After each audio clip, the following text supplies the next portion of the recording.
name does not line up with what the paperwork shows. Yeah, you're So they'll describing call the your due on loan sale due. clause.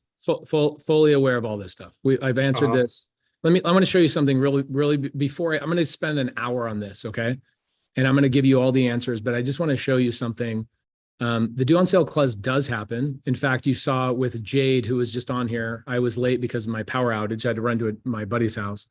But if I go to YouTube and I type in Pace Morby due on sale clause, you will see 1 video, 2 videos, 3 videos, 4 videos, 5 videos, 6 videos, 7 videos, 8 videos. I think we've done something like, and even here, Clint Coons, he got on a Zoom with me. This is an attorney, by the way, who had a Zoom with me and one of our other community members, took all of our research and my attorney's findings, and then he went and made his own YouTube video after we told him what it was, or I'm sorry, how to overcome it. And you see this overcome due on sale clause.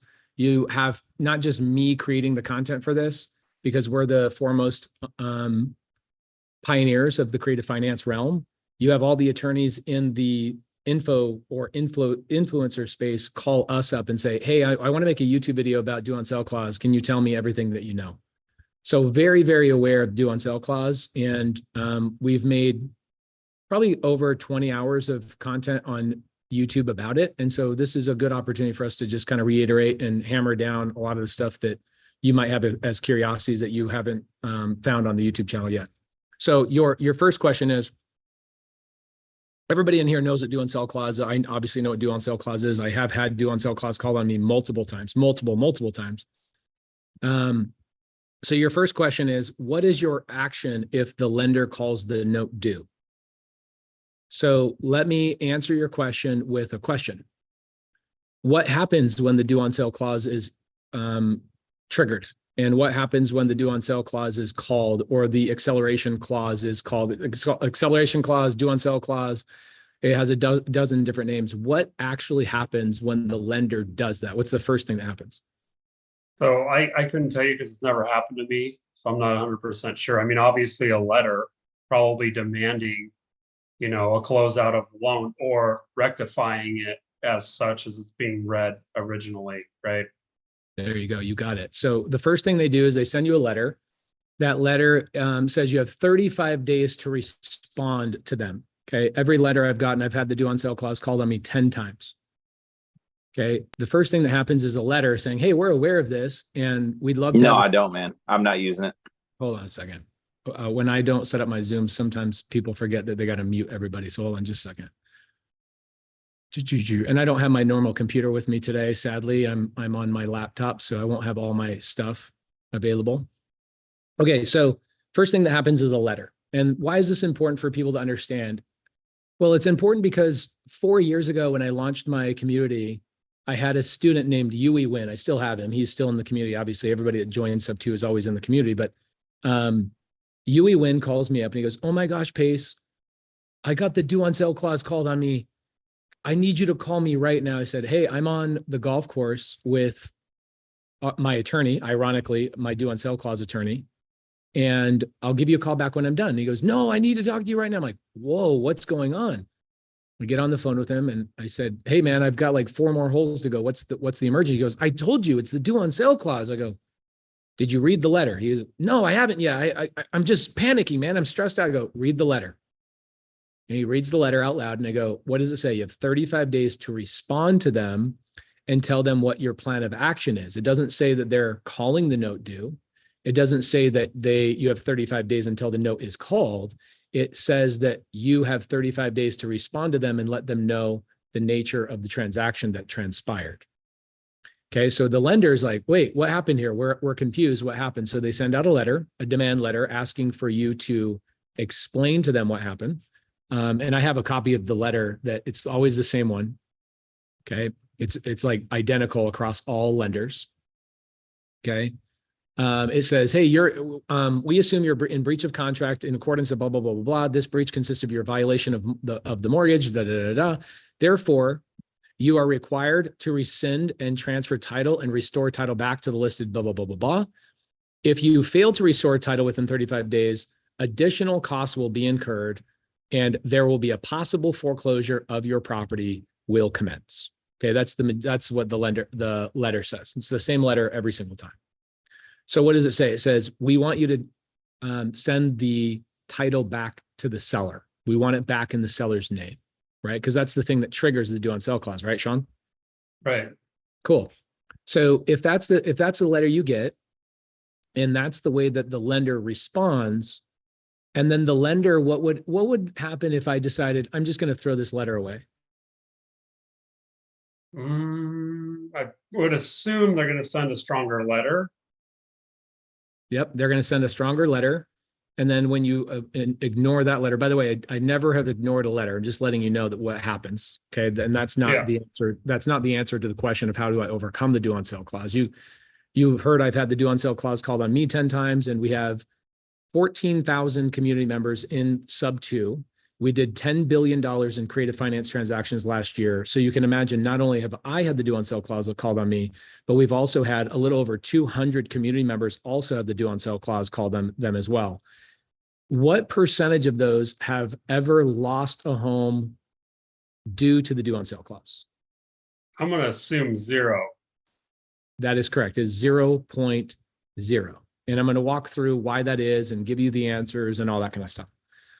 And I'll put this on YouTube as well, and somebody still won't watch it, and they'll still reach out to me and email me and say, can I get 5 minutes of your time? But still, it'll be a funny, Sorry for being that guy. It just is the way it is, and that's perfectly fine. I'm probably that guy too, so I have no qualms against it at all. So there's a lot of things I can't put on YouTube because I just don't have the time. Creative finance is so diverse. I mean, I probably have put 5% of everything I know about creative finance on YouTube, but the reality is YouTube is about views and clicks, and I'm trying to get people's attention, and due on sale clause is definitely something people search, but it's such a low searched item that not a lot of people really put a lot of information out there because it doesn't pay them anything, right? They don't get any YouTube AdSense or anything like that. But I've made the point of every 3 to 6 months, I put a video out there. And why do I do it? I don't make money from the clicks, but why do I do it? I do it because I get sellers or I get real estate agents that type it in that are doing deals with community members, and they want to see not just me answer it, but me and my attorney answer it. So I also have 4 of my 11 videos on YouTube are with my attorney talking about what we do when the due on sale clause happens. And the reason why I put that out there is to make it easier for the sub 2 community to take that video and send it to their real estate agents or send it to maybe a loan officer. I doubt they've ever sent it to a loan officer unless the loan officer is also the real estate agent representing the seller who's selling on sub 2. So I do that just to primarily help the sub 2 community. So let's go back to the series of events just so everybody understands the due on sale clause, okay? The due on sale clause is a real thing. Like I've said, we've had 10 of them. The letter I just pulled up for you, I don't know if you saw it. Let me pull it up and pop it up so you guys can actually see it. Oh, here, awesome. Thank you. Thank you, Jade. She's awesome. Jade just gave me the redacted version of this so I can share it with you. It has like seller's name and stuff like that on it. So let me share this with you. And then what I want to do is just go through it, because like if I just say, hey, Sean, due on sale clause is a joke and there's ways to overcome it, but I don't actually walk through the cadence of like all my experience and everything that we've done, then you're like, there will be missing pieces of understanding. And I want to make sure I go chronologically and I answer objections that you're going to have over here. I answer them before you even have them. And so that's why I'm going through and doing it this way. So here's the screen. Here's the thing. Okay. Home serve loan. There you go. Blah, blah, blah, blah, blah. We've had, again, I've seen 200 of those letters, 200. Very rarely is there a different template of those letters. Everybody in sub 2, just so you know, we have a full on training inside of sub2course.com that you all have access to, where Molly goes through step by step by showing you how to overcome the due on sale clause. So if you guys are like, oh my gosh, okay, you get the letter, what do you do? And this explanation I'm going to give to Sean over the next 45 minutes is not good enough for you. We have a 12-hour step-by-step Zoom series. Hey, we got the letter. What's our first step? Okay, great. 2 weeks later, what has happened? Okay, 2 weeks later, what has happened? 2 weeks later, what has happened? That has been built inside of sub2course.com and is available for you to go watch when you guys have the due on sale clause called on you, because it will happen. You will have it. 1 out of every 500 sub 2 transactions will get the due on sale clause called on it. 1 out of 500 is our calculation. So in a normal series, let's say that I get that letter and I go, screw these guys, and I ignore them. They're going to send me another letter. They're going to send me another letter. And about 6 months later, they're finally going to be forced to make an actual decision. Now, Sean, you're a loan officer, so you understand credit ratings and you understand how important it is to have a good, clean balance sheet. How many banks want to foreclose on a home? Zero. Zero. And it's not just, hey, this isn't the business we're tied up in. This isn't it's not even like the bank wakes up in the morning and says, this is not our business model. We don't want to go do this.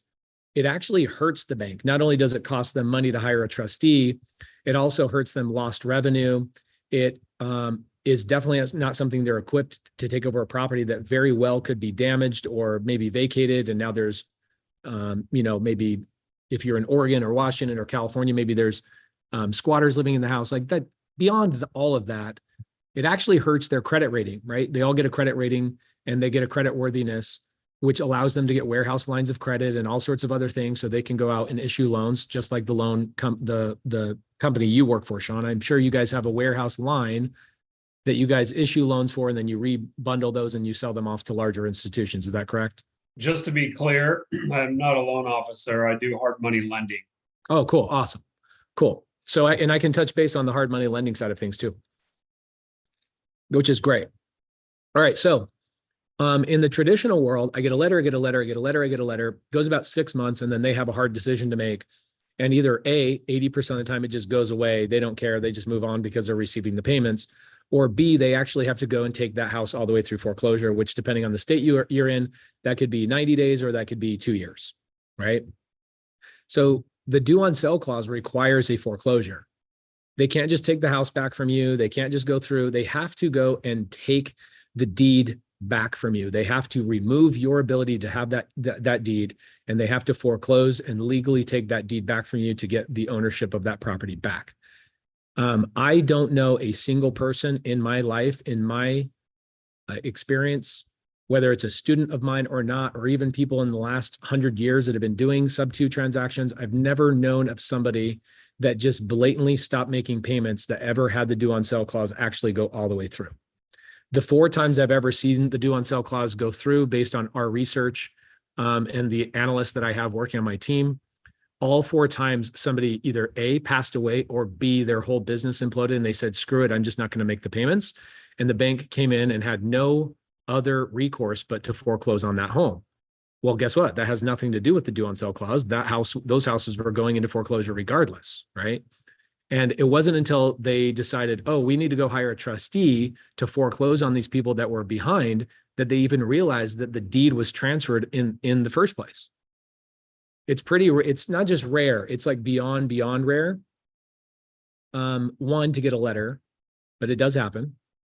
And when the letter does happen, it's never been anything that's popped up in my life. I don't think you know anybody, Sean. I don't even think you know anybody that knows anybody that's had the due on sale clause called on them. And so in that regard, I look at it after all these years of experience. I'm not 25 years in the business, but I'm 11 years in the business. And we do more transactions in creative finance than anybody outside of our community. Everybody combined doesn't even come close to how many transactions our community does, sub-2, seller finance, et cetera. And I don't know anybody that's ever had a home lost via due on sale clause. Okay, that being said, what do we actually do? What we actually do is, first and foremost, let me start off by saying, if you are overly concerned with due on sale, or if you are overly concerned with the lender ever finding out that you have control of an asset, then maybe sub-2 is not the appropriate answer for you. Sean, what state do you live in? Idaho. Okay, so you live in Idaho. Could I not go, let's say you're a hard money lender, right? And you lend money to somebody that's going to fix and flip a property. That person gets in over their head. They come to me and they say, Pace, I have 5 too many projects. I'm overwhelmed. My contractors are bouncing from project to project to project. Would you take over my hard money loan sub-2 and finish my project? Could I not legally go and take the deed of that property by transferring it to the county recorder's office and take the deed of that property without your permission, the hard money lender? Could I not technically do that? I'm sure there's probably a way. It's very simple. I go down to the recorder's office, somebody signs a warranty deed, or I go to title, I pull a title report. I have them do a special warranty deed for me. I could even buy title insurance, and not one person needs to ask your permission to transfer that deed from that person over to me. They don't need your permission. They don't need the bank's permission. Never have they, and never will they need your permission to transfer the deed. Now, you will have agreements in your hard money lending document saying, hey, I'm not giving this loan to Pace Morby. I'm giving this loan to you, Mr. Borrower. And therefore, I have the ability to call the note due if I find that you sold the property. I imagine that's in your lending documents, correct? Correct. Okay. So could I not just assume that you're never going to look and see if there was a deed transfer? Yeah, absolutely. I mean, Okay.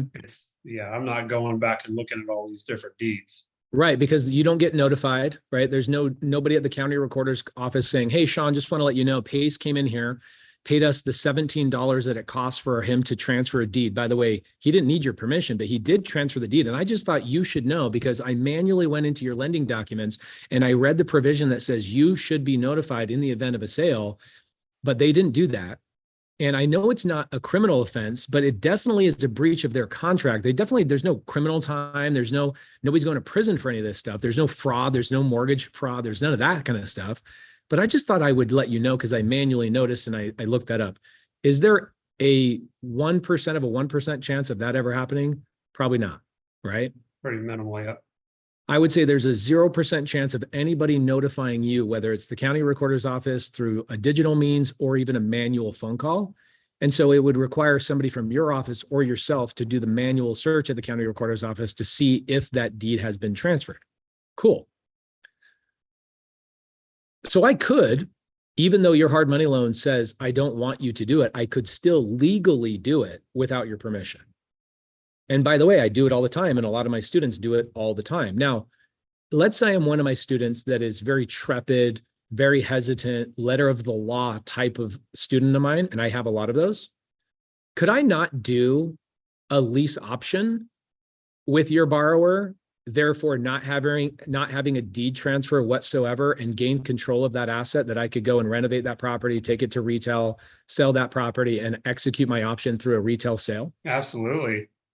And therefore, there is no due on sale clause because the deed did not transfer. However, Correct. I do control that asset legally. I have legal control of that asset through my lease option agreement, do I not?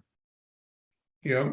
Okay, so if you are overly concerned with a due on sale clause, then why not just do a lease option? Well, I don't love lease options, to be honest. I think it's a little bit more of an older school methodology. But I get it. And I've bought multiple properties in the last year based on due on sale clause issues the seller's worried about. The seller says, Pace, I'm really worried about due on sale clause. The agent says, I'm really worried about due on sale clause. The broker of the agent says that's illegal. I'm not going to fight that battle, even though I have every little thing on the planet that says it's not illegal. It shows you how to do sub-2 loans on the IRS's website, on Fannie Freddie's website, on the HUD website. And every single state, all 50 states, including Puerto Rico, have continued education for real estate agents on how to legally do sub-2 transactions in all 50 states. So I'm not going to battle with that broker or that agent because, a man convinced against his will is of the same opinion still. And so in those situations, I just go, perfect. You're still worried about the due on sale clause. Why don't we just do a land contract or a contract for deed? Or in Arizona and Louisiana, we call them agreements for sale. Sean, you seem like a blue collar guy when you grew up, kind of like me. Did you ever buy a car cash? Yeah. Okay. And you bought a car cash when the title was being transferred to you. Did you have to sign anywhere on that title before it was transferred to you, or did only the seller have to sign off on that title? It's been a I while. recall. Yeah, It's I been don't a while. recall. So I mean, just to transfer a title or a deed anywhere in the country, whether it's a house, a property, a business, a vehicle, a plane, a boat, you do not need the buyer's signature on that title transfer. So what happens is on the back of that title, right, the seller signs and they say, I'm transferring this. And now you hold the title physical, you hold the physical title in your hand as the buyer. Do I have to go down to the MVD and actually record that piece of paper in order for me to have legal ownership of that vehicle? They say, I believe they say you do, but I'm not so sure you do. There is no state in the country, nor Puerto Rico, where you are required to file a document with recorder's office, the MVD, or otherwise in order for you to have legal ownership and control of an asset, as long as the title has been signed off to you and you hold physical title in your hand. I'm talking about tangible title. So the only reason we use the recorder's office, by the way, 200 years ago, did we have a recorder's office? Did we have title companies? Did we have escrow officers? No, we didn't even have them 75 years ago. Those were invented by very intelligent white dudes that said, how can I make money on real estate transactions? All these people are transferring deed by signing off and handing them over. What's happening is people have no record of this. And so the government came out and really smart people came out called title companies that basically just sell insurance. I also own a title company. And so I realize and understand how big of a scam it is. You're a hard money lender. You understand and realize how big of a title insurance is, like the greatest scam, the greatest legal scam in real estate is title insurance. Mm-hmm. It was invented. And why was it invented? It was invented because back 75 years ago, people would just trade pink slips. They'd sign off and go, here you go. Well, guess what? Nothing's ever changed. We still actually do all of our real estate transactions this way.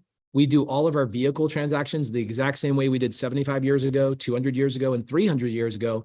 The only difference is the added layer of organization called the recorder's office, where now the recorder's office says, hey, we'll do you guys a favor, our civilians, the people that are citizens of the United States, and we'll keep a record of all real estate transactions at the recorder's office if you choose to actually spend the money to record it at our recorder's office.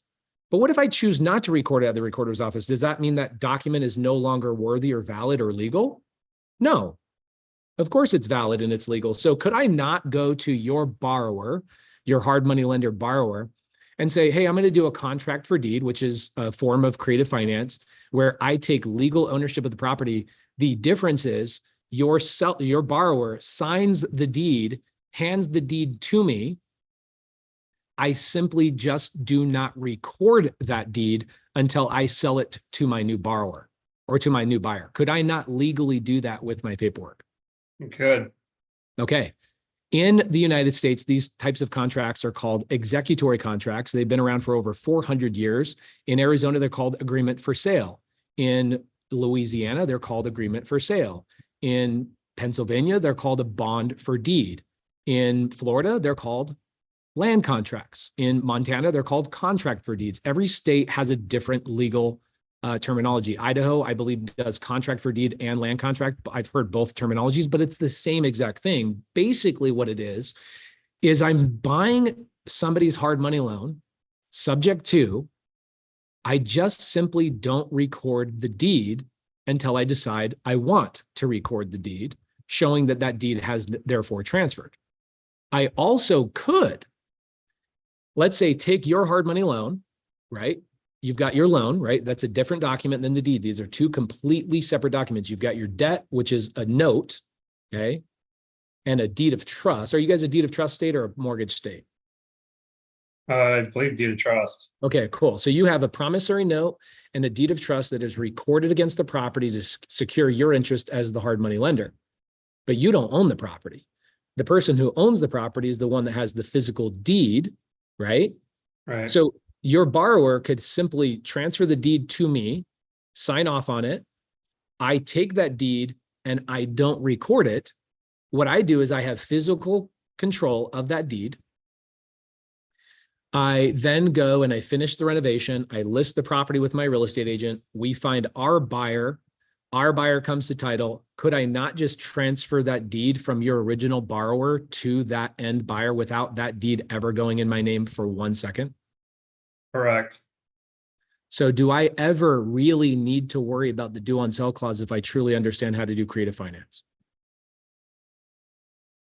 Probably not. Okay, so let's do it this way. Let's say I do buy the property subject to, because 95% of the time this is good. Ohad says, if you are not recording the deed, aren't you risking that the seller would resell it? No, because what I am recording on the property is a notice of interest against that property so that that property cannot be sold. And by the way, the property cannot be sold. Okay. So let's say that this is another great conversation. So let's say that the buyer, your borrower, Sean, sells the property to me on a lease option. Okay, with a lease option and the documentation we have, obviously I have a full-time attorney on staff, and so we know how to do these things, and we've been doing it for a long time. Our lease option actually records our interest against the property, very much like a note or a deed of trust would be recorded, just like all of your loans are recorded. We record our interest against that property as well. And whoever records in whatever order is also the order that gets paid off and taken care of. So let's say that your borrower goes behind my back and goes and resells the property on a regular cash transaction.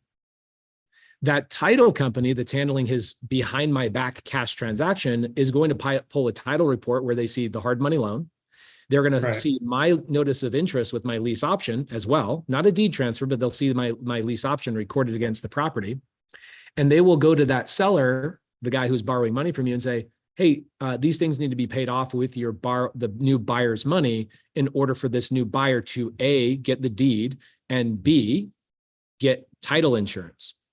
And you might say, well, hold on, why does this buyer over here need to pay the hard money lender off and me, my lease option off, before they get the deed?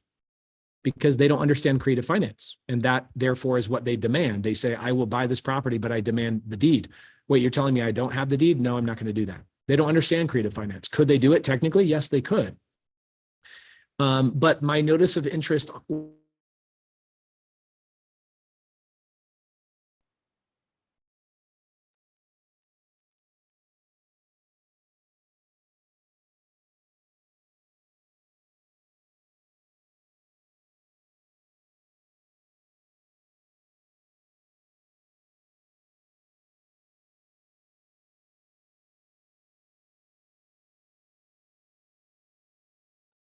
We'll give him just a second and see if he can get it back up and running. It was on a good roll too. I know, he really was.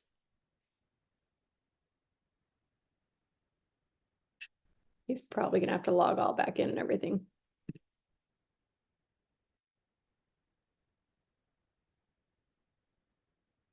I love Justin's question, how many brains are being melted right now? This is so true. Every time we talk about big things like this, it gets everyone like all of the information overload that they've heard, and it's all like hearsay. I heard this from this person, I heard this from that person, and this is what this person's experience was, versus like just hearing it straight from the horse's mouth. It always tends to get convoluted when it goes through many mouths as well. Yes, it's never the same thing.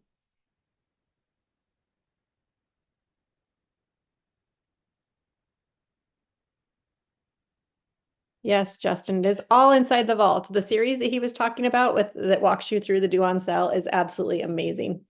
And it is available in the vault. Everyone sleeps on the vault.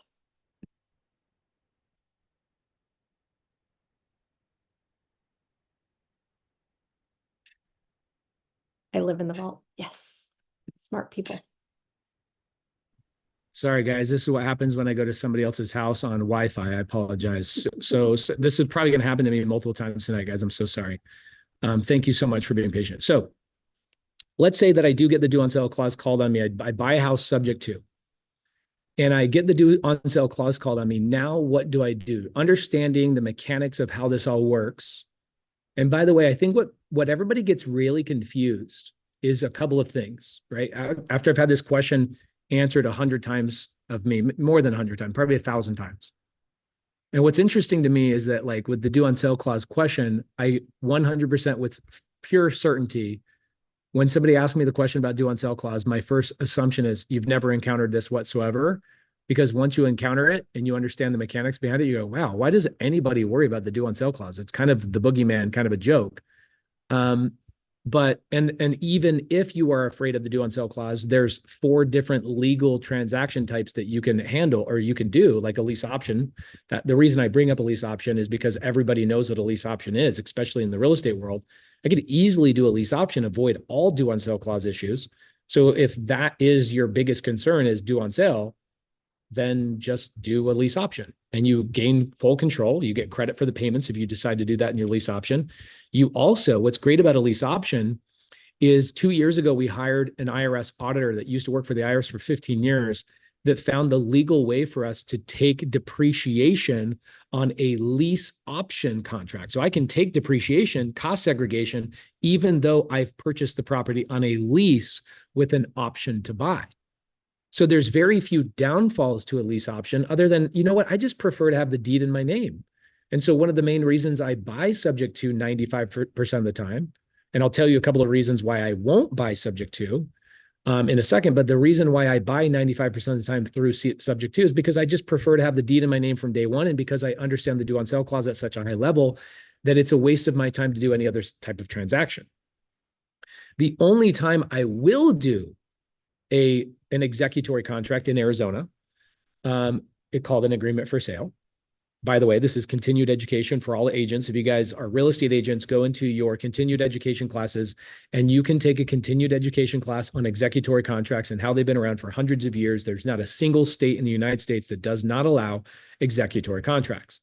So in Arizona, the last time I bought on an agreement for sale, okay, was a seller had no equity, right? He bought a house with a VA loan and he had no equity because he bought it with no money down. A couple of years later, he needed a loan modification. And what he did is he actually had the state come in and help catch up with his payments. It's like an assistance program or like a home assistance program for homeowners. There's thousands of these types of programs. Sometimes it's down payment assistance.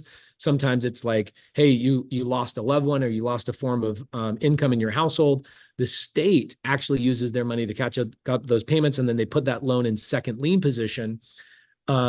And they tell the seller, hey, we will help you. This in this particular situation, the seller had a VA loan, no equity. A couple years later, he fell behind on his payments. The state came in and said, hey, we will help you catch up on your $25,000 of payments, but we require you to stay in that house for the next 5 years. And then you can pay, then you can sell it. If you sell the house between now and 5 years, you will have a prepayment penalty. Cool. So I didn't know that until we pulled title, right? We go and meet with the seller. He's like, I don't have any equity and I'm gonna have to come out of pocket to sell my house. And I've got a really great rate. I've got a 2.25% rate. And I'll walk away with this. I'll walk away from my loan. You give me $2,500 and I'll give you the house. Perfect. Very common, happens all the time. We go open title or go open escrow. We pull a title report. Title report says, hey, just so you know, he has a first lien position with the VA loan. I'm like, yeah, I know that. And he also has a second lien position from a state assistance program. And the state assistance program says he cannot sell, transfer, refinance, or do anything with this property for the next 5 years without paying a significant penalty. And I go, oh, that's easy. I'll just do an agreement for sale. We'll record our interest. We'll get the deed signed off on. I'll get title insurance, by the way, on these transactions. I get title insurance on every one of these transactions, even agreement for sale. And I'll take that physical deed, which is a 1-page document. I'll take that physical deed and go put it in a safety deposit box, or I will give it to my servicer, Westar, and Westar will hold my deed until I decide it's time for me to transfer the deed, sell the property, refinance, or whatever it may be. But I prefer to just hold them all in a safety deposit box at Chase, which is a bank that I use there in Phoenix, Arizona. So if there's a down payment assistance program or some other state assistance program, I will definitely use an agreement for sale. I also bought my Montana home. For those of you guys that have followed me recently in the last 6 months, I bought a $3.7 million home in Montana. The seller gave me his underlying 2% sub-2 loan at $2 million. And he seller financed his $1.7 million in equity to me at 4%. So my effective rate basically is a little under 3% for the total $3.7 million loan. The seller did not want to pay taxes, capital gains taxes. And so me, my CPA, the seller and his CPA got on a phone call and said, let's go through the IRS regulations and let's do an installment sale. Let's not record the deed. Why?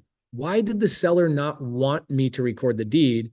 Is because he said, I will let you take the deed and record it in your name after you make 3 years of payments.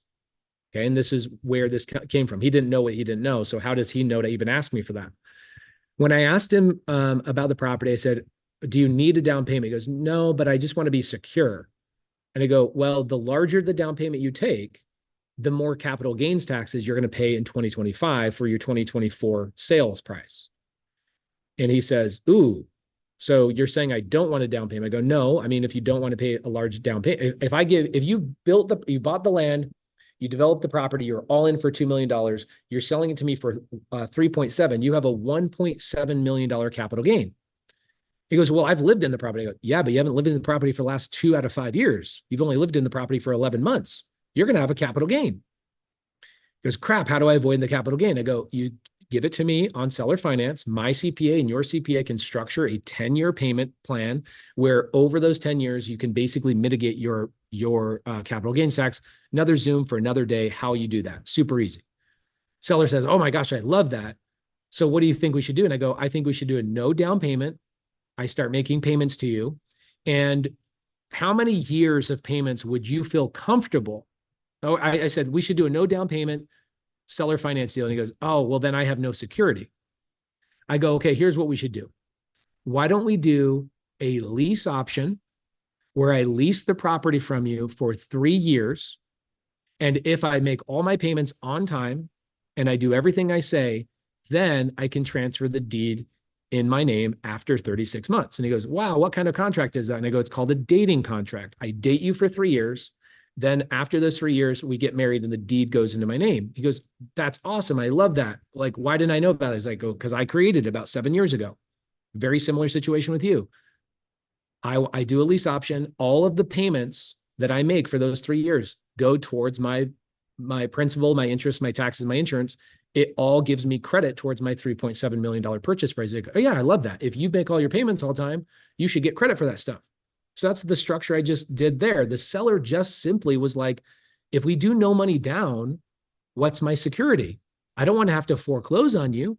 I go, great, let's do a lease option. And my option, okay, what's cool about options is I can make my option be anything I want it to be.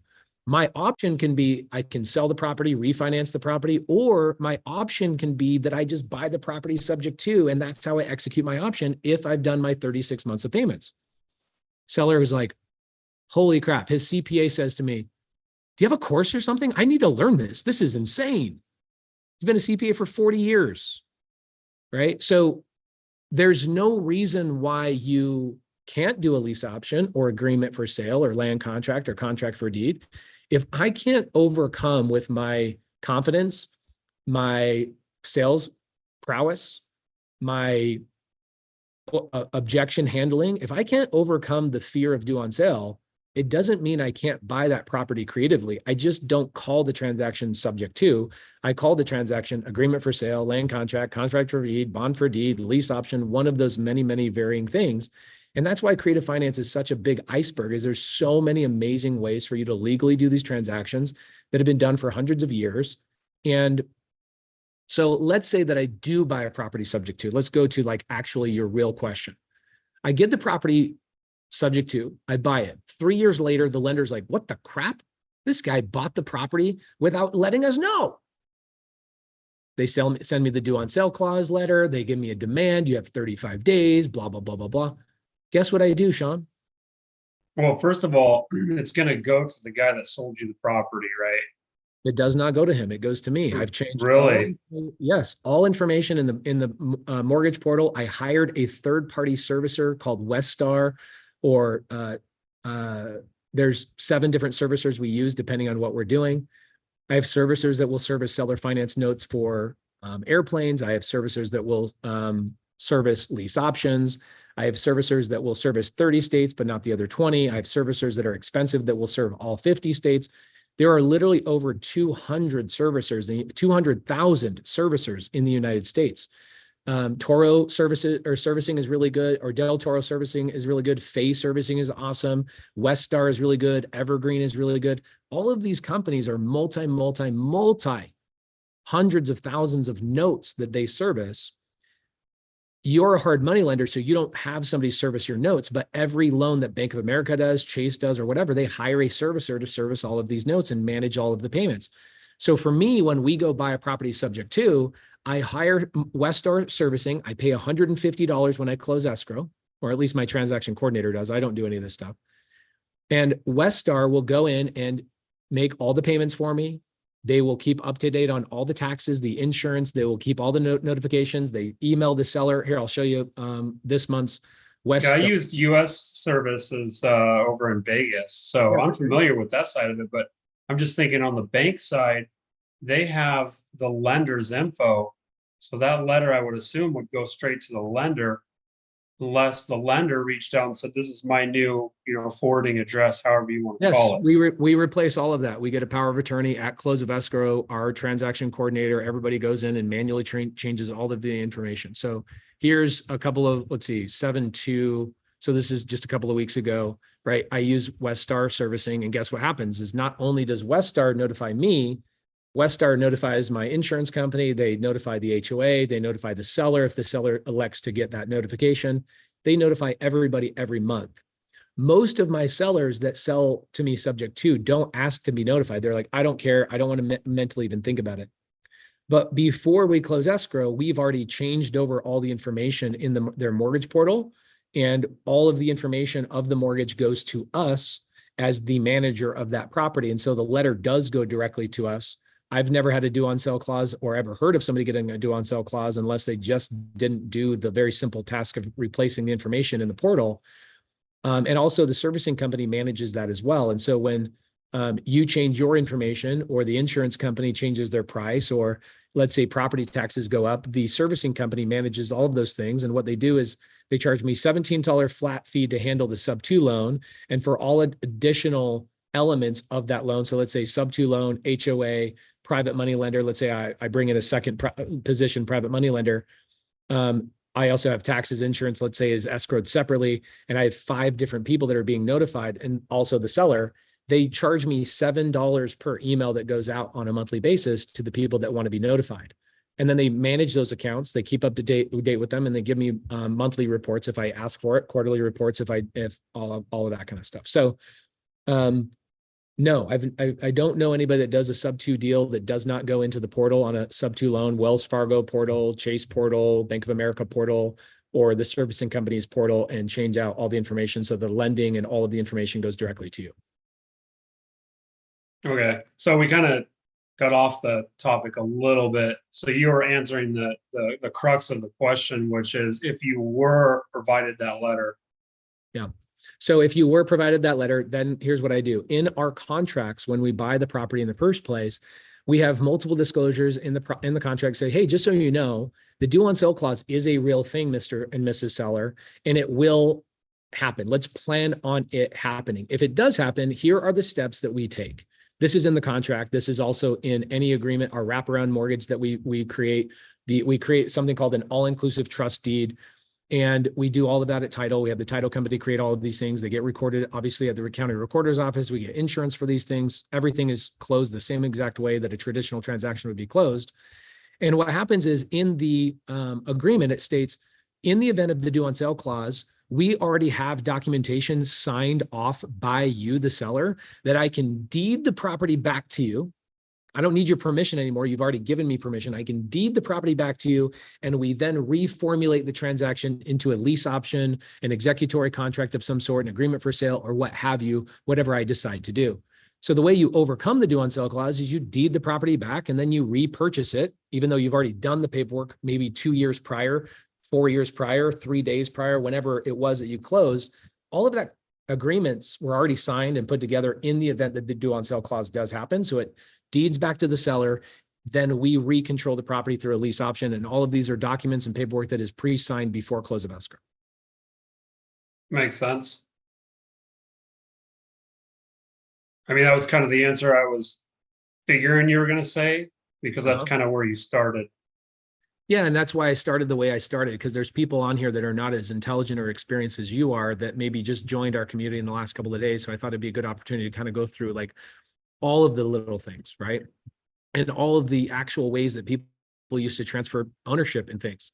And actually the way that we do still to this day transfer ownership. Like what's interesting is when you go do a hard money loan, you have your own lending documents, right? You're not going to the title company and saying, hey, escrow officer, will you please create my lending documents for my borrower to sign off on? No, they take your That's all document. done through the attorney, right? Yeah, exactly. Yeah, you went to an attorney at some point and you said, hey, I want my own lending documents that are kind of standard boilerplate for every loan I do.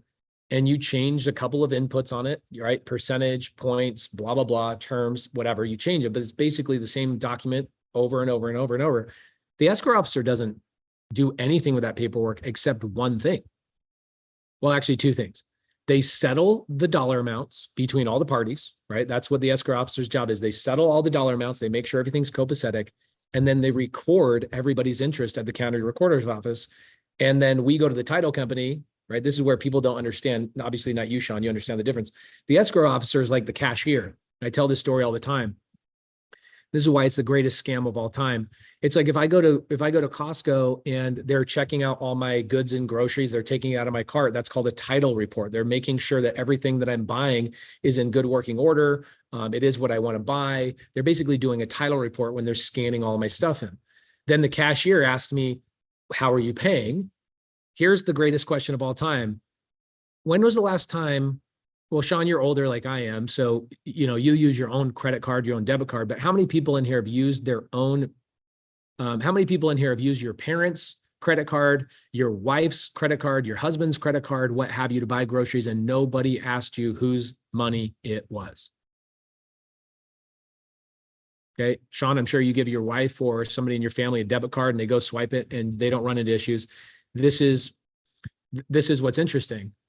Is that people go and buy things subject to all the time. If I go to my mom and I go, hey, mom, I lost my wallet, but I've got some cash. I can give you some cash. Can I use your credit card to go down to the grocery store and buy all this stuff and then I'll Venmo you money? And my mom says, yeah, sure. So I go down to the grocery store. I use my mom's credit card to check out at the cashier, which is the escrow officer of the grocery store. And I swipe her credit card. I just bought those groceries subject to my mom's credit card. Did I not? Right. So what's interesting is people have been buying their stuff in their life subject to and on seller finance for probably their entire life, and they never realized that in that moment. Now, why is title such a scam, but also kind of necessary? Could you imagine checking out at the grocery store and right before you, Sean, are you a member of Costco? I am. Okay. So you're a Costco guy. So let's say you go to the cashier, you use somebody else's Visa to check out and buy those groceries. Who owns those groceries? The person who gave you the credit card to use, the credit card company, or you? So I say Visa might have an argument on that, but I would say myself. Right. So it's you, not the person that gave you the money, and it's not the person, it's not the credit card. They do not have an argument. That's like saying you, the hard money lender, have a legal argument that you own the house that you loan money on. You are as far from being an owner of that property as I am, who has no interest whatsoever in that property, right?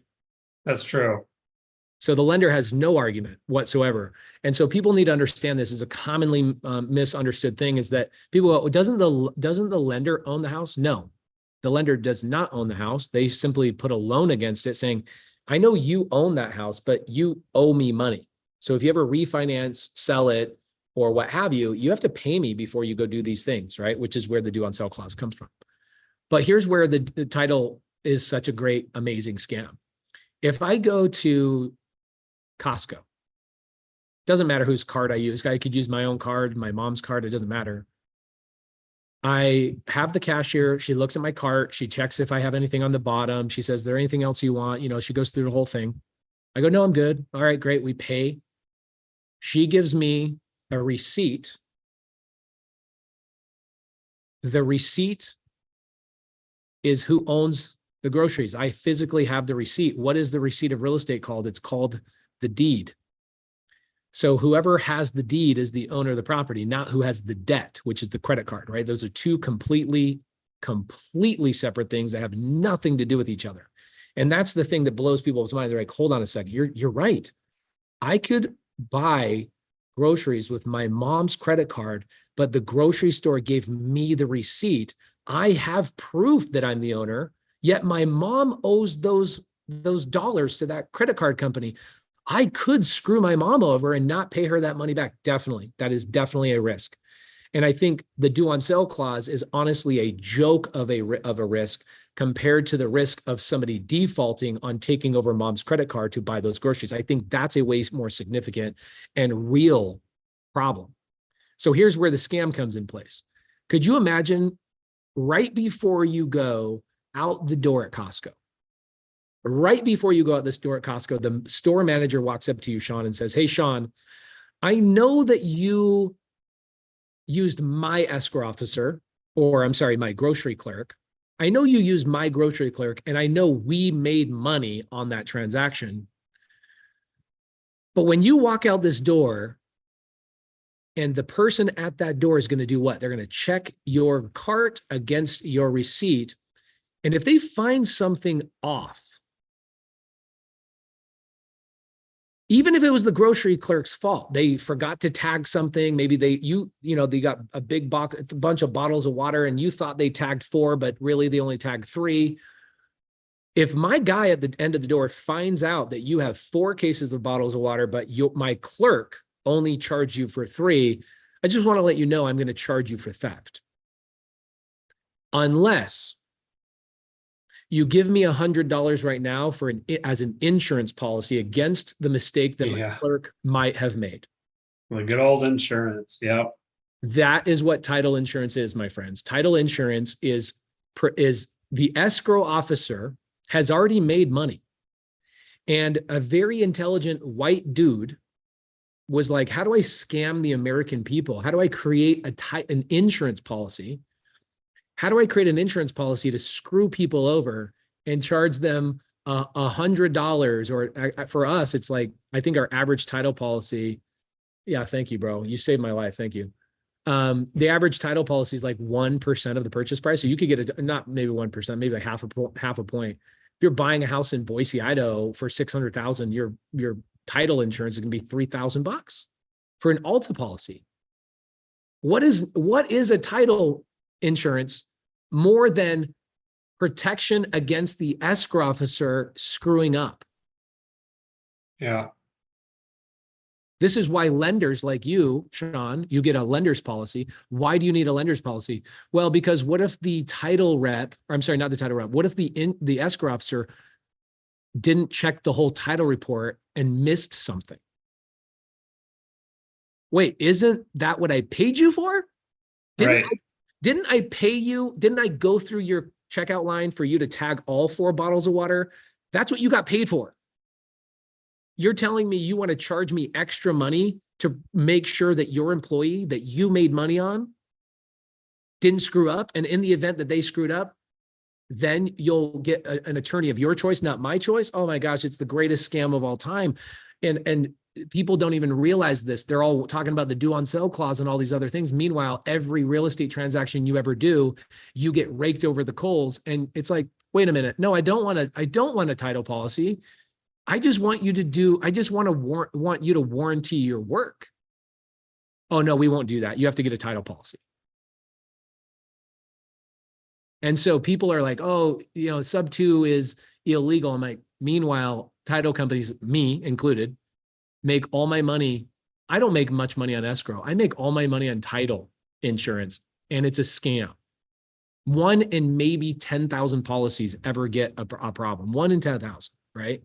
But people seem to be okay with that because that's the conventional wisdom. And it's not until you dissect and understand all of these things that you realize, holy crap, Pace is right. Like I would smack the Costco manager in the face if he told me that. If you told me I had to pay you $100 for insurance against your escrow officer, who just checked out my groceries before I go to the bouncer at Costco to verify that they did their job, I'd be like, what kind of operation are you running? But for some reason, we as American people, they use really, there's one of my favorite quotes of all time is they make the water muddy so you think it's deep.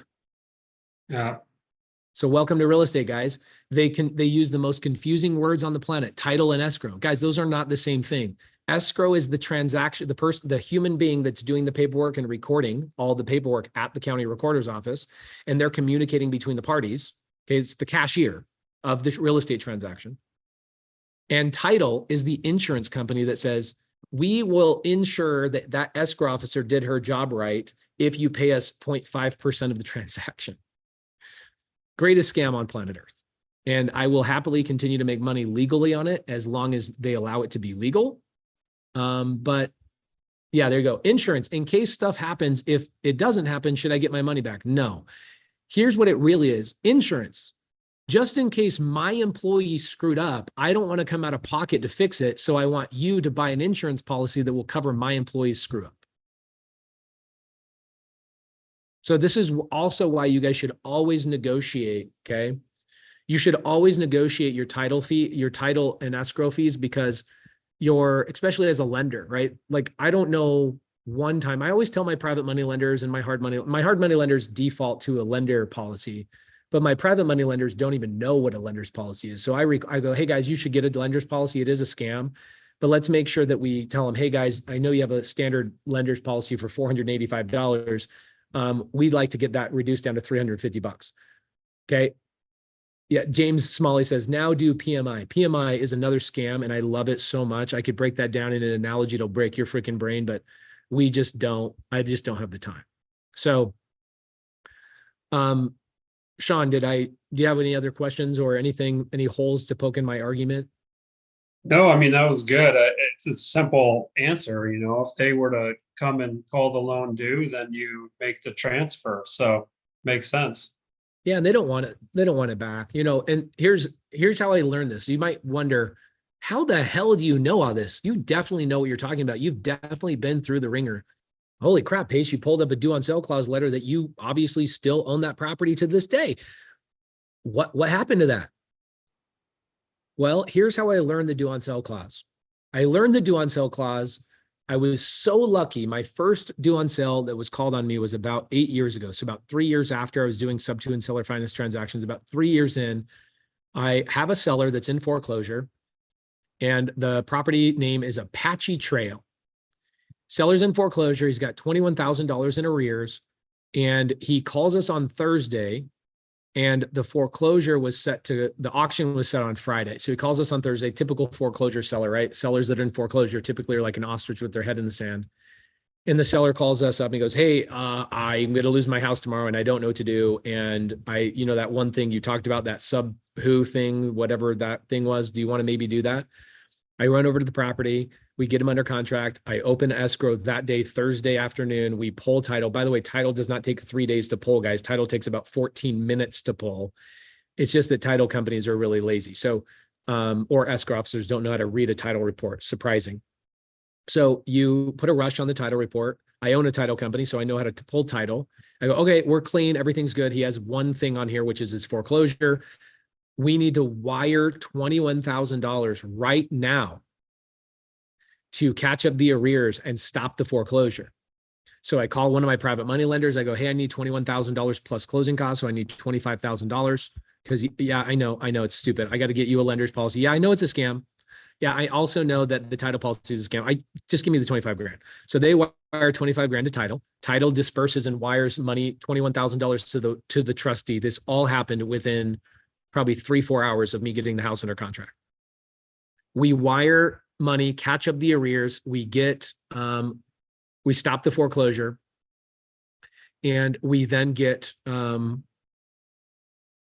we close the transaction Friday. We transfer the deed. We're good. Like literally contract to close of escrow, less than 24 hours. That's the beautiful thing about creative finance. I don't need to go through all the crap of a traditional real estate transaction. I go, I want that house. I like the rate. I know I can make more money on the payment. I know I can bring more money in than what the payment's going to cost me. Simple. Boom. Underwriting's done. I've already been to the property. That's where I signed the contract. I'm good. That was my inspection. Cool. Let's close. We close Friday. I now own the property. Monday morning, the branch manager of the bank, Johnston Bank, who has only 6 branches, is also the son of the owner of that bank. They manually, they have on his desk he says every Monday, and I had a great conversation with him. He taught me what I taught you today. I get on the phone with him. I go, hey, they call the note due. They send us a letter. I call them. I say, hey, my name is Pace. I've been instructed that just to tell you that I bought the house subject to, and that a lot of times you'd be okay with that. And this guy's name's Steve. Steve follows me on YouTube, follows me on Instagram, all the things. Steve's been great. He's been on podcasts with me. He's the son of an owner of a bank that called the due on sale clause on me. And Steve says to me, we know we have a lot of people that buy houses subject to. It's just bank policy. We've always called the note due. And I go, okay, so you have other clients that have bought properties subject to. So what are they doing? And he says, oh, it's simple. Just deed the property back to the owner, repurchase it on a land contract or a contract for deed. And I go, what about a lease option? He goes, yeah, that'll work too. He goes, I don't care. We don't care how you have legal control of the property. We just don't want to see the deed transferred. I'm like, really? He goes, yeah. I go, can you walk me through it? What would make you happy? He goes, yeah, sure. You want to put me in touch with your title company? I put this freaking bank owner in touch with my escrow officer, and he walks through exactly how to do this. And then I go to my attorney and I go, can we just start creating this standard across all 50 states? And so we hired attorneys in all 50 states, and we made sure that we understood the lending laws and how to do this. And we created all of these documentations for all of the community members in the entire country to do the exact same thing. That was 8 years ago. And we have never had an issue. And I learned that from a bank. They coached me along, and he understood what we were doing. Now, there are other times where I've had the due on sale clause called on us. I'd probably say 70% of the time, we just call the bank and say, hey, we bought it subject to, and we're making the payments. We just want to let you know, like, the seller was in foreclosure, blah, blah, blah. They go, oh, okay, no problem. I don't know what that means. Let me transfer you to somebody else. Let me transfer you to somebody else. Let me transfer you to somebody else. Let me transfer you to somebody else. Finally, you get a hold of somebody. It's like, okay, great. I'll note it in the system. Sounds great. Perfect. Just care that the payments are being made. Appreciate you. Thank you so much. And then the due on sale clause goes away 70% of the time. The other 30% of the time, we've had to go and actually revert the deed back and then reset it up on a lease option or something along those lines. Crazy. Yeah. And what's amazing is, like, when I first started in real estate, Sean, you're a hard money lender. So what's cool is you learn new things on every transaction. I'm sure there's something weird that happens, or maybe even a behavioral tendency that one of your borrowers has that you watch out for. Like, there's Plenty of those. Plenty of those, right? So like you learn so much on a daily basis, even as a hard money lender, 10 years in the business, 20 years in the business, the learning will never stop. So when I got into the business 11 years ago, I was a contractor, and I would do all this work for all these people. And I assumed that real estate agents knew anything about real estate. I assumed everybody that was in their particular position, whatever it was, escrow officer, title rep. I didn't realize a title rep was actually just a marketing person in an escrow company. I had no idea. And I assumed everybody knew what everybody knew, and that everybody knew all the things. And the more I'm in this business, the more I realize that very few people actually understand why real estate is done the way it's done. We default to, like, yep, we go through a title and escrow company. I have done probably 100 plus tabletop closes, or also we call them dry escrows, where I go to the seller. I don't use a title company. I don't use an escrow officer. I just simply go down to the recorder's office and I transfer the deed into my name for $17.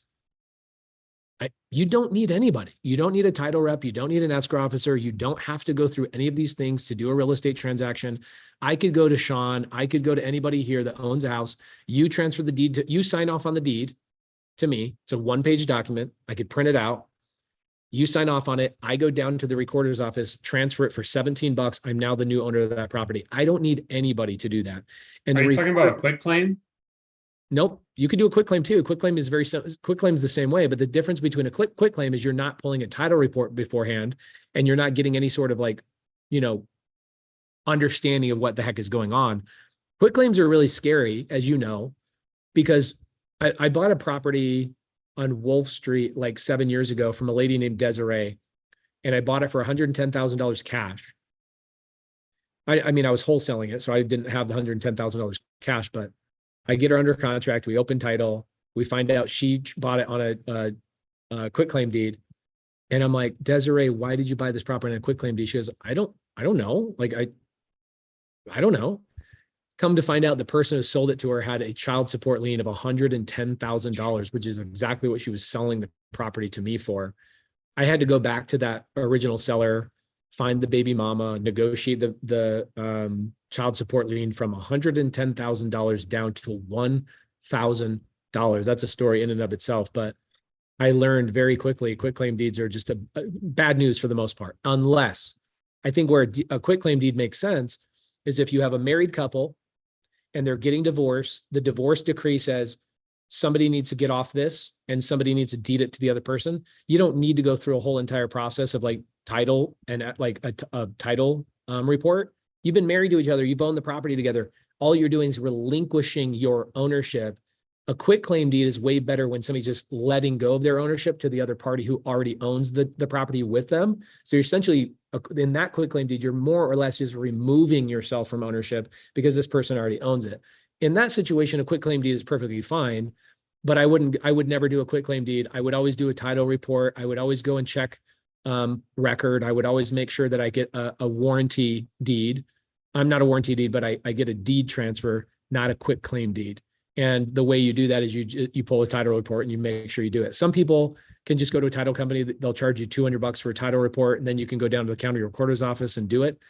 But when you do a quitclaim deed, you're a lunatic because you don't know what the heck is going on with the underlying part of the property. As you know, Sean, you would not buy a property on a quitclaim deed either. You would let go of a property through a quitclaim deed, but you wouldn't buy one on a quitclaim deed unless you had somebody pull a title report. Oh yeah, I'm asking you to unmute again. There we go. Thank you. My Yeah. kid came running in, so Oh, it's all good. yes, I get correct. craziness too. Correct. So- Anytime I've ever done that, it's just when I put my own property in like an LLC or something along those lines. Again, I know the history of it, so I'm not worried about it. Yeah, so internal transfers from people who already own the property, relinquish ownership from one entity to another. Married couples do it all the time. I'll buy a property from a married couple, like we'll pull the divorce list and I'll call sellers that are going through divorce. Hey, can I buy your property? What is your, and I can actually go on public record and I can go to the divorce courts and see the divorce decree. It's public record. And the divorce decree says this seller has to relinquish their ownership to this, or I'm sorry, not seller, but this wife has to relinquish her ownership to this husband through a quitclaim deed. They'll actually use the word quitclaim deed in a divorce decree. The judge understands all of those things. So we'll call the husband and go, hey, it sounds like you're getting ownership of the property. You want to just sell this thing? And it's interesting how many, if you understand these little nuances of real estate, you can find all sorts of really great deals. That's a good one. Any other questions, my friend Sean? I don't think so. Not as it relates to that. Cool. And the thing like with, I always tell people, if I'm going to buy a property, people will ask this really great question. The question is, what property should I not take over subject to? What loans should I not take over subject to? And I say hard money loans. You should never take over hard money loans subject to as a default no. It should be like, no. And the reason being is not because I can't take over a hard money loan subject to legally and technically. The reason why I don't like doing hard money loans subject to is because typically when somebody is willing to let you take over their hard money loan, it's because they've failed on their flip. They bought it too rich or not deep enough. They've overpaid their contractors. They've fallen behind on their payments. Something bad is going on in that hard money loan situation that I always tell people, don't buy something with a hard money loan as a default answer, because you should ask what the hell is going on with this house. And why are you not done with the renovation that you would be willing to let me take over the loan subject to? And I've probably been offered, I'm going to take a wild guess, probably 50 times I've been offered to take over somebody's home subject to, and I've done it twice that I can remember. And the other 48 times I'm like, oh, you your contractor stole your first 50 grand. You mismanaged this. You did too many change orders. You over improved the property. Oh, dude, you went and added a bathroom and a bedroom. You enclosed the garage and added square footage without adding footers and going and getting a permit and running and trenching and getting inspections. Like, bro, what? Oh, your neighbor called the city on you and you got a red tag that stopped work. And now you have to go get permits and you're halted on work and you got hard money payment. Like, that's why I say don't buy a property subject to through a hard money loan. I'm sorry, don't buy a hard money loan through a sub two transaction, because you have to assume that there's something really diabolical going on in the underlying loan. So Makes sense. I mean, I will go the rest of my life answering the question of due on sale clause over and over and over and over and over and over. And that's why I've gotten so quick, so fast at it. And also getting to a point where at the end of this, I mean, you had a couple of other really great questions. You emailed me. I think maybe we covered them. Let me just double check. So your first question is, what's your action if the lender calls in a loan due? We just did that. Your next question is, does your model work with high equity home owned multiple years, not looking to necessarily avoid taxes? The property was an owner occupied. Yes.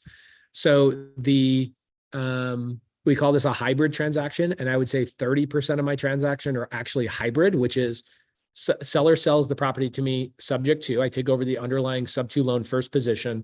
And then me and the seller create a second note and deed of trust for their equity. And I make 2 payments. Sometimes I make 1 payment to the sub two loan. And I've got one right now. I just closed one a couple of weeks ago. The seller has, her name is Cheryl Lynn. Oh, this is great. Sean, you obviously don't follow me on YouTube, so I'll give you a little bit of some guidance on what to pull up on my YouTube channel. Again, I probably put 1% of all the stuff I know on YouTube, but just enough for people to be able to take action and answer like most of their questions. So let's go to, let's see here. Let's go to my channel. Let's go to videos. Hey guys, this is a recent seller that I bought. Let's see, in person. Okay, so this seller right here, I just bought her property. Things wrong. And I just met her in person at her home. And I bought her house subject to, I bought it for $400,000. She has an underlying mortgage. This is what's crazy, Sean. Crazy to me. Like, even 11 years in this business, it's so crazy to me that sellers do not understand the power of their underlying mortgage. So she bought this home in 2005. She has a 3% rate on this loan. That loan has now amortized over 19 years. She has paid that loan and 19 years of interest to the point where over 80% of her payment is now principal. Okay. She's letting me take over that 2005 3% rate subject to. She also has a home equity line of credit that she pulled of like 50 grand, and then she has equity of like 100. So technically, I did a blend of sub two, a traditional loan at 3%. I sub-two'd her home equity line of credit, $50,000 at 4%, which both of those have payments. And then I seller financed her $100,000 in equity. And I went to Cheryl Lynn, you can hear me in the appointment. I said, Cheryl Lynn, here's the problem. Your equity, I'd love to pay it to you. But the problem is the 2 payments that I'm making on your first and your second loans does allow me to cash flow. But if you ask me for a payment on your seller finance note, I won't be able to cash flow, and it does not justify me buying this property and giving you all of that equity.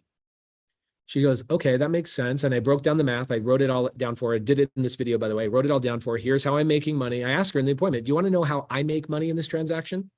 Full transparency. That appointment is how I talk to every seller.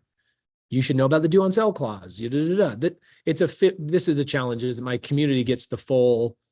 It's a 15-minute YouTube video that's highly edited, obviously, but people in the community get the full hour-and-a-half meeting that I had with the seller, because 1, they'll pay attention to it, and 2, it's way more pertinent to them. YouTube doesn't. People on YouTube don't care about full seller calls. They just want to They want to be teased and told that the business can be good for them.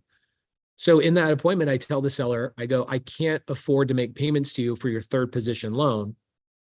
So why don't we do this? Let me have 3 years to not only stabilize the asset, but I will also start making payments to you after I raise the rent. So I'm going to stabilize the asset, raise the rent, then I'll start making payments to you.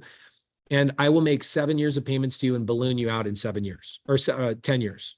So I created a 10-year balloon. Every single deal I do is different, but about 30% of the transactions I do have sellers that have over $100,000 of equity that they seller finance to me. And let's say that I do 100 transactions in a year. I do more than that, but let's say I do 100 transactions in a year. 30 of those transactions have sellers who have a significant amount of equity, not 10 grand, not 50 grand, but like $100,000 in equity that they will seller finance to me in either second, third, and even sometimes fourth lien position.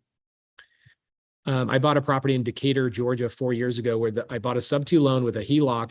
A guy had a personal loan with his friend in third position, and then he had seller finance equity in fourth position. And then I put my private money lender in fifth lien position. It's only crazy because it's not something you've done before. And when you really think about how many houses are for, like, think about it. You're in Idaho. What city are you in, Sean? Boise. Okay, so think about this. Boise is a hot market, right? They say that we have an inventory issue, right? They say it all over the place. We have an inventory issue, right? Yeah, I don't believe that, but yeah, that's what they say. Okay, you and I are on the same page. I do not believe we have an inventory issue, because if we had an inventory issue, then every property on the MLS would have sold. Yeah. And what happens is every single day in Boise, Idaho, about 30 real estate agents get fired every day, and 30 houses get listed as expired listings. So what happened to those agents that couldn't sell those houses for their 6-month duration? Oh, well, nobody could afford to buy the house at the price. Okay, so we don't have an inventory issue. We have an affordability issue. And I think that it's not even an affordability issue. I think we have a creative issue, because that's what we do. I'll call expired listings the best list. Expired listings, foreclosures, divorces, all sorts of amazing things. Long days on market. I'll call agents that have had their house on the market for over 100 days. Hey, can I take the house over? If I pay your commissions, can I take over the house subject to? Those 4 lists, you'll have so many deals you won't even know what to do with. So out of those 100 deals I do, 30 of them have a significant amount of equity. Out of those 30 that I'll sell their seller finance to me in a second, third, or fourth, or even fifth lien position, very rare, but it does happen every 5 years or so. Out of those 30, I'd say 10 of them seller finance their equity to me with no payments for the first 3 years. Because what does a seller care about more than anything else? Like, think about this, Sean. When you are doing a hard money loan and your borrower defaults on you and you have to take that property back, are you concerned about making a profit on that house, or are you concerned with getting your basis back first? Right. Basis for sure. Right. And you're not just concerned, you're obsessed with that. Like, I need my basis back, to the point where if you lost $1, it hurts. But if you broke even, it's a triumph. So think about with sellers, when a seller has and by the way, all of their equity, 100% of the houses I've bought on a hybrid, every single time their seller finance equity is a fictitious number that I let them come up with. Think about that for a second. Meaning like their asking price? Right. They come up with some fake number. I don't care what the number is. I have no care what the number is. I mean, people aren't belligerent. Like, I don't get belligerent sellers that go, well, Zillow says 500, I want 600. I don't get that. What I get is that they say Zillow says 500, I want 510. Yeah. Perfect. How much equity do you have? I have about 150,000 in equity. Perfect. Nobody's willing to give you 510 but me. So how about this? I'll give you the 510, but that 150 equity you have, give me 24 months of no payments. And then in my 3rd year, I'll start making payments. In my 4th year, I'll start escalating it to the point where it goes from 100 to 200 to 300, but I'll make sure you get that 150. That's all they care about. So what about the people that are looking for the equity to buy another property? They're not a fit for me.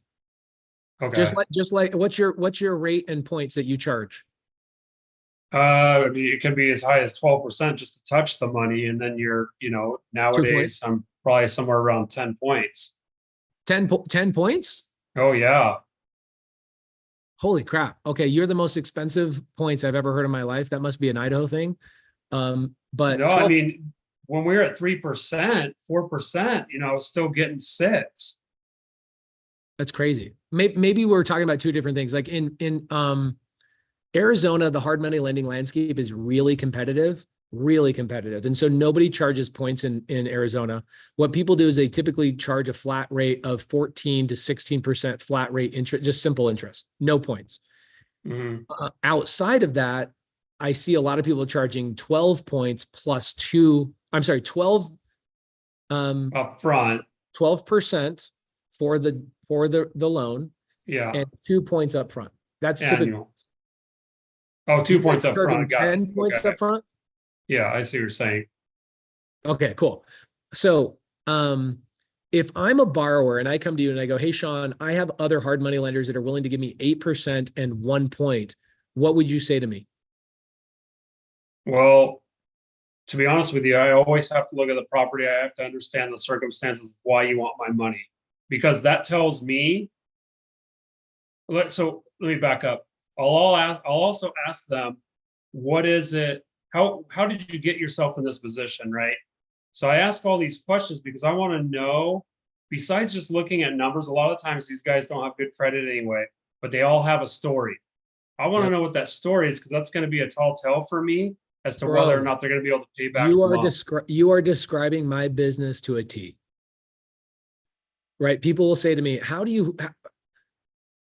why are these sellers willing to sell to you on sub 2 and seller finance? I go, every one of them has a story. And when you understand the story and why they're willing to do it, that's where I structure all my deals. But the answer I'm looking for from you is like, let's say that you have a borrower that calls you up and says, "Hey, Sean, I have a friend that borrowed money from you. They did a fix and flip.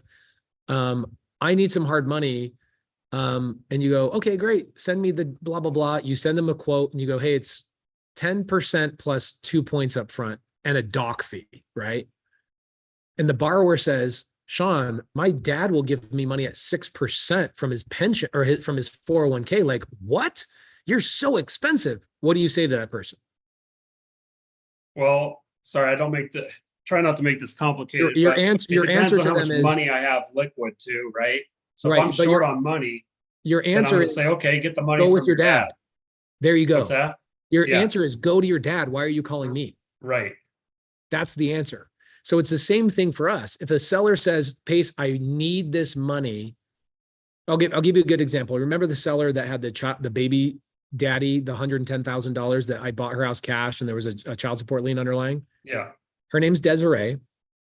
And what happened when we closed escrow? So here's the long and short of this amazing story. We pull title, we find out there's a child support lien. She bought the property on a quick claim deed. And I'm like, "What the heck happened, man?" And I'm sitting there going, and by the way, Sean, I've already sold her property for 130. I have a buyer at 130. She sold it to me for 110. I've got a $20,000 assignment on the line here. I'm like, "You're now telling me this lady's like, 'Hey, Pace, I want to cancel the contract because I can't get any money out of this transaction. And I'm just going to keep the property and rent it out. And I'll just leave that child support lien there because I don't know what else to do." And I go, "Oh, the hell with that." So I said, "Desiree, let's find the guy and I will go and see what I can do to negotiate the baby daddy child support lien." She's like, "Good luck." Okay, great. So I get a hold of the guy, I skip trace him. I get a hold of the guy, I go, "Hey, my name's Pace." I tell him the whole story. "I'm buying this house and blah, blah, blah, Desiree, da, da, da."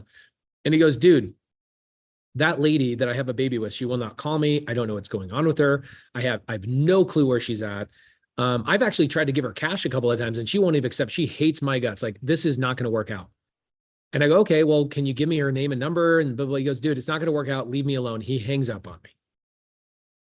I try and get a hold of him, This goes on for like maybe 2 weeks. Finally, I go on Facebook and I go, "All right, where does this guy live? I got to find out a place that I can bump into him because he won't pick up the phone." I find out he's a barber. And so I go and schedule a haircut and sit in his chair. I'm not exaggerating. I have this on video. I go and get a haircut. I sit in his chair and I go, so, he goes, how'd you find out about me? I go, I'm the guy. This is, by the way, he has a straight razor in his hand and he's about to give me a haircut and do all the things. And I tell him, I'm the guy that's been blowing you up. And he's like, bro, you are persistent. I go, look, here's the thing. If I could talk to this lady, it would solve your problem. I could get rid of a child support lien in your name that's going to chase you for the rest of your life. That lady could get a little bit of money and Desiree could move on and I could make my $20,000, bro. Like I got $20,000 riding on this thing, you know? And he goes, okay, if you give me a piece of your 20,000, I'm like, crap, I shouldn't have told him I'm making 20 grand. That's exactly what I was just thinking when you said that. I know, but you grow up. Oh, really? Got some wings? I'm like, dude, I just grew up in being overly transparent and over communicative and it bites me in the butt all the time. But you know what? At least I know how many secrets, which is nice. And so he goes, pay me a part of that 20 grand. I go, oh man, I'm splitting it with my partner, Cody, who I was. And he goes, okay, give me 1,000 of your 10,000 and I'll give you her number. I go, perfect. So I call her up. I get a hold of her. She goes, that freaking deadbeat. Are you kidding me? I'd be lucky to get $100 from that guy. I go, well, how much would you want from me? Like assuming I come up with the money, forget about him coming up with the money. Let's say I come up with the money. How much would you release that child support lien for? She goes, give me $1,000. I'll sign off on it today. It's $110,000 lien. The lady is like, give me $1,000. I go, can I pick you up? Can we go down to the Department of Work for whatever it was that I had to go take her down to? I took her down there. She signs off on the thing. I give her $1,000 in cash. We move on. I walk away netting $8,000 in my pocket, $10,000 to my partner, Cody. But here's the point of this story. Desiree is about to receive $110,000. That's the seller of the property. And she's like, I love you. You're amazing. By the way, I text Desiree. This is 7 years ago when I did this transaction. Let's see the last time I talked to Desiree, because I have a punchline I'm about to give you. Okay, Desiree. You gotta love this freaking business. It's the greatest business on planet Earth. Like I get to make friends with all these sellers. I get to do all these deals with freaking cool people. I feel like the people that you help is probably the most fun deals. Yeah, that's the beautiful thing about off market and like weird deals in the creative finance world is that every seller you do a deal with gets help. So check this out. We've been texting for years, right? This is me and that's my partner, Cody. I'm like, hey, just talking about you. How are you guys doing? Blah, blah, blah, blah. I just met one of your sub 2 students. I mean, this is years after I did this deal with her. And, she sends me pictures of grandbaby she has. And then she says to me, hey, I want to pull up $35,000 from the money I lent you for now to get the company rolling. Also want to, oh, wait, hold on. That's her baby? I did not even realize that. Holy crap. I didn't realize that was her actual baby. Anyway, so she sends me a message saying, hey, I want 35 grand back. Well, why? Why does she want 35 grand back? Because I got 100% of her $110,000. She never received $1 from that transaction. What happened is I go, Desiree, what are you going to do with that $110,000? And she says, what do you mean? And I go, well, I think you probably understand how I operate at this point. Like, why don't you just give the money to me? Give me 10% interest. I'll give you 10% interest on the 110 grand. And she's like, oh, thanks, Abby. Jerry Norton's family just brought me in chicken wings. Freaking awesome. Thank you, Abby. So what happens is she goes, well, I go, what are you going to use the money for? She goes, I'm going to pay off my van and I'm going to pay off my credit card and I'm going to be debt free. I go, don't tell me you're a fan of Dave Ramsey. Are you kidding me? F that guy. And she's like, yeah, actually, I love Dave Ramsey. I've gone to all his stuff, blah, blah, blah. I go, Desiree, let me explain to you. If you hard money lend to me at 10% simple interest, I pay you basically $1,000 a month for the rest of your life. I will always owe you $110,000. She's like, what would you do? And I go, I'd put 35 grand here. I'd put 20 grand here. I'd put 17 grand here. I would basically put you in second lien position behind all these sub 2 loans. And she's like, okay, I love it. Let's try it. So I've had her money for 7 years. This is the first time she's asked for any of that money back, which is freaking awesome. And my point of bringing all of this up is she would ask me all these questions like, well, what about the sellers that need cash? And I go, Desiree, you told me in the beginning when I did the deal that you needed your cash. And I simply asked you, what are you going to do with it? And you replied with a really stupid answer. I'm going to pay off my van. And I said, that doesn't make sense. Why don't we structure in a way that I can make that payment on your van for you from the interest that you loaned to me in your seller finance situation? She's like, oh, you do the same thing you did for me for them. I go, exactly. I understand it's the same thing you said, Sean. When your borrower asks you about a loan, you go, I need to understand you. I need to understand your story so I can structure the deal appropriate to you. I want to know how I'm helping you. So I'd say, let's say that I do 20 deals in a year where the seller said, or I run into 20 sellers that are like, no, I need my cash up front. Well, that's what's beautiful, Sean. I have a strategy that we invented about 8 years ago called the Morby method. This is something that did not exist in the industry in terms of a name. There were some people in the commercial world that do this, but they kind of do it on the low. And so I hired an attorney. We structured something called the Morby method. It's a new way of buying something with a significant down payment. So let's say a seller says, hey, Pace, I want you to buy this apartment complex from me at $20 million. I go, no problem. Will you wow, you're awesome. You're amazing. This is an actual deal, by the way. So I bought a 256 unit in Springfield, Illinois, $20 million on seller finance. The seller says to me, I'll sell to you on seller finance, but I want 50% down. I'm like, no, what do you need the money for? Like, you're going to get all this money, capital gains. I tried everything in the book, Sean. Everything that works for me 90% of the time, I tried everything. He didn't care about the taxes. He just wanted 50% down. For whatever reason, he wanted it. And he wouldn't open up to me. Some of these older gentlemen, they just don't like me, right? Alpha male energy, fighting on the phone. And I just can't overcome those. And that's why I typically will have like Molly or Jade or somebody else talk to the seller instead of me, because they'll overcome something that I can't. But at the time I didn't have Molly and I didn't have Jade. And so I said this to the seller, go, no problem. I'll give you 50% down, but will you carry your the other 50% seller finance in second lien position? And more importantly, will you record your second lien position the day after we record? So think about that, Sean. You're a hard money lender. Do you allow your borrowers to have a second lien position against their property, against your property? The second doesn't bother me. Okay, cool. A lot of lenders it does. Sorry? A lot of lenders, it bothers them. It's in their lending documents. It says, we don't want you to have a second lien position just in the event that that second lien position has the ability to foreclose, right? But a lot of your borrowers are fixing and flipping, I imagine, right? That's your typical borrower. Yeah. And they're borrowing money from their dad for you. What are you doing? Like 85% LTV or 70% LTV or something? Yeah, around 70. Okay, cool. So you almost assume that most of your borrowers are going to go get a second lien position from their dad or somebody that has a 401k or, you know, some self-directed retirement account. You assume they're going to have a second lien position to pay for the down payment between the purchase price and your LTV and the construction costs, holding costs, blah, blah, blah, blah, blah. You assume they're going to have a second lien position, maybe even a third position, to be honest, depending on if they go over budget and they have to go borrow money from somebody else. I'm sure you've seen it.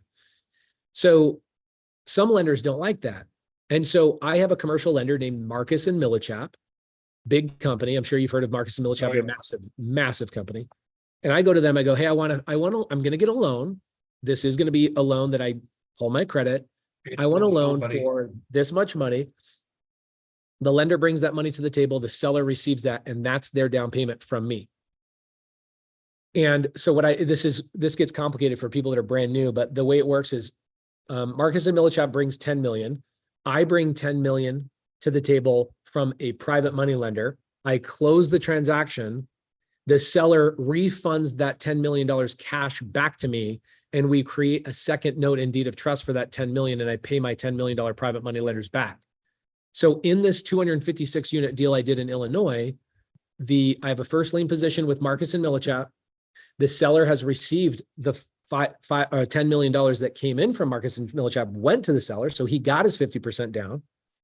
And then the seller refunded my other $10 million back to me, created a second note and deed of trust.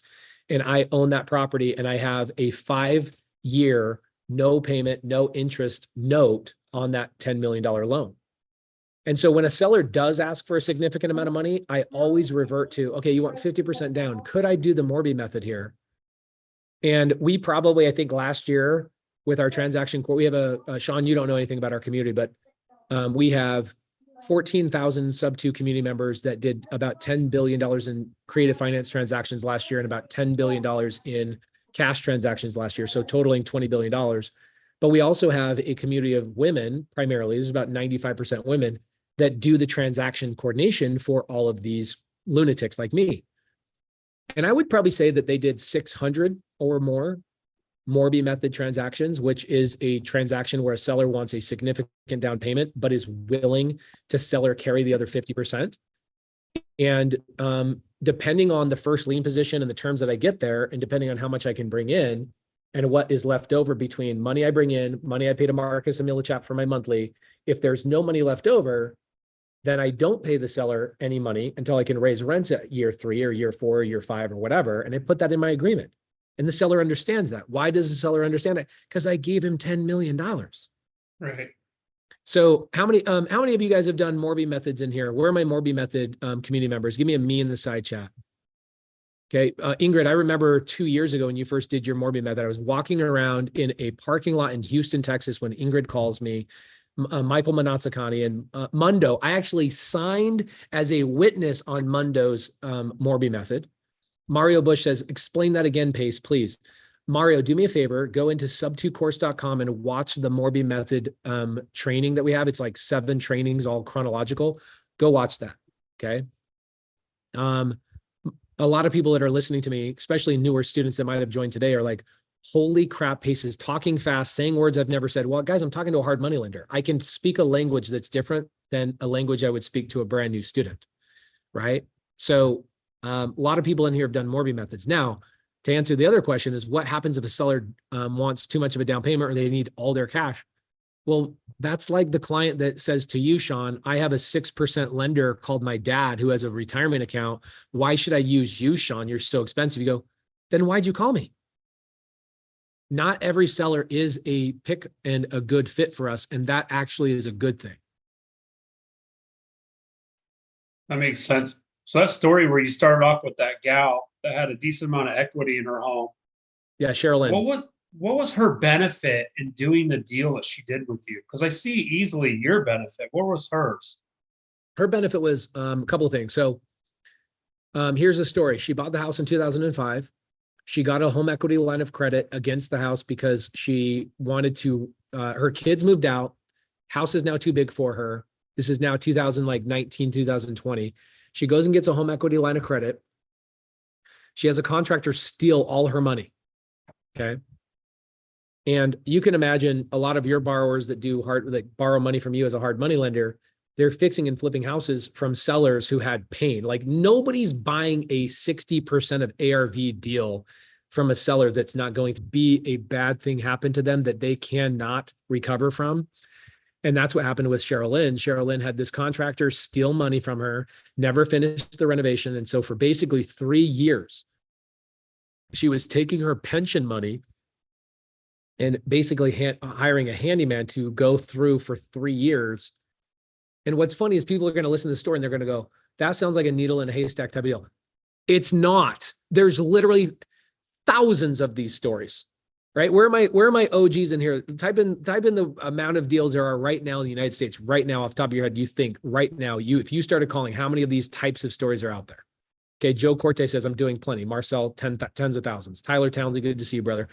Infinite. It's infinite amount of these deals. It's not until you pick up the heaviest object on planet Earth, which is this thing, that you are automatically tapped into a whole world of holy crap. I had no idea all these people were struggling with all these bad situations. Sherilyn took her pension money, a retired school teacher, took her pension, was taking like $3,000 from her pension every single month, and she was paying a handyman to slowly but surely go through and renovate the property. After 3 years, 2023, she goes and puts the property on Airbnb.